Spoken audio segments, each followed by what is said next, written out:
Hi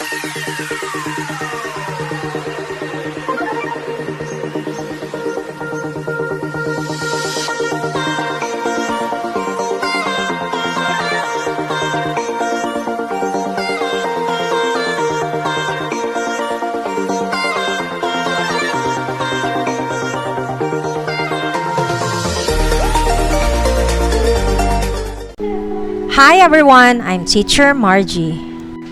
Tapos nyo na bang gawin ang Electronic School Form 7? Na-download nyo na ba ang database na kailangan i-submit online? Sa video na ito ay papakita ko ang pagsasubmitan online ng database ng Electronic School Form 7. Ito ang itsura ng link na pagsasubmitan natin ng Electronic School Form 7. So, makikita nyo dito, so kailangan natin gamitin yung January 22, 2025 version of the tool. So, pagdadownloadan lang natin yung school form is the bit.ly/ESF7. So, kung na-download nyo na, okay na yung mga form ninyo, na-verify na ng inyong Division Planning Officer, pwede nyo nang isubmit ito sa online.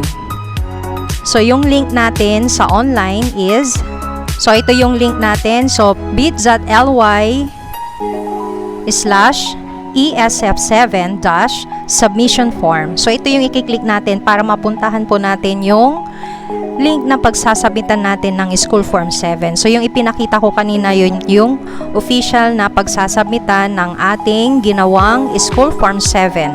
So, bago natin isubmit ito, be sure na your school's ESF7 database is complete and accurate. Number 2, once submitted, all information including personnel data and workload will be considered final and correct. Then number 3, for annexed schools sharing their school ID with their mother school, combine the ESF7 with the mother school. Remember, only one school form 7 per school ID. Ayan, so yan po yung tatlong dapat nating tandaan bago natin i-submit online. So, dapat complete na siya, accurate, na check na double check na natin. Alam na ng Division Planning Officer na okay na yung pag inaprubahan na okay na i-upload natin. So, pwede na natin itong i-upload dito sa link na ito. So, meron din ditong reminder na if your submitted Electronic School Form 7 database contains missing or incomplete data, you will be notified through your SDO for completion and resubmission. On the other hand, if your Electronic School Form 7 database is complete, its summary will be included in the submission monitoring tool by Friday of the following week. So, ganun lang po. So, kapag incomplete, ino-notify ang ating division. Ayan. So, i-click lang natin yung yes dito. Then, proceed to next. Ayan. So, pinapakita ko lang kung ano yung itsura para may idea na po kayo kung ano yung itsura ng ating pagsasubmitan. So, ayan. So, sa next page po tayo. Upload the School Form 7 database. Ayan.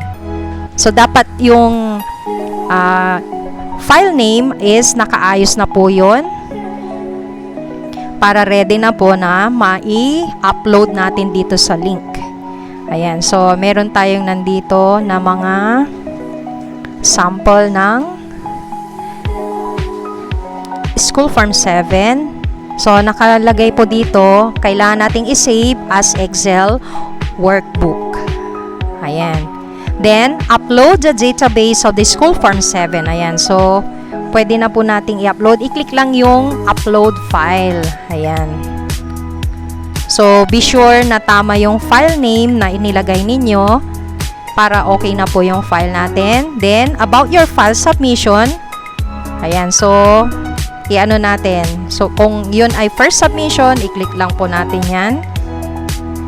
So, kapag nagkamali po tayo, update submission naman ang i-click natin. So, kailangan nating i-fill out ang mga naka-asterisk.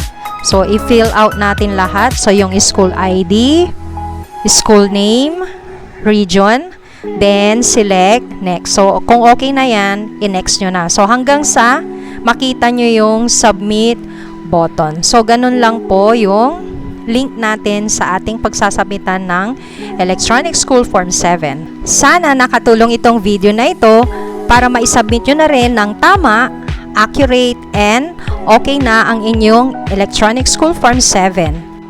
Maraming salamat!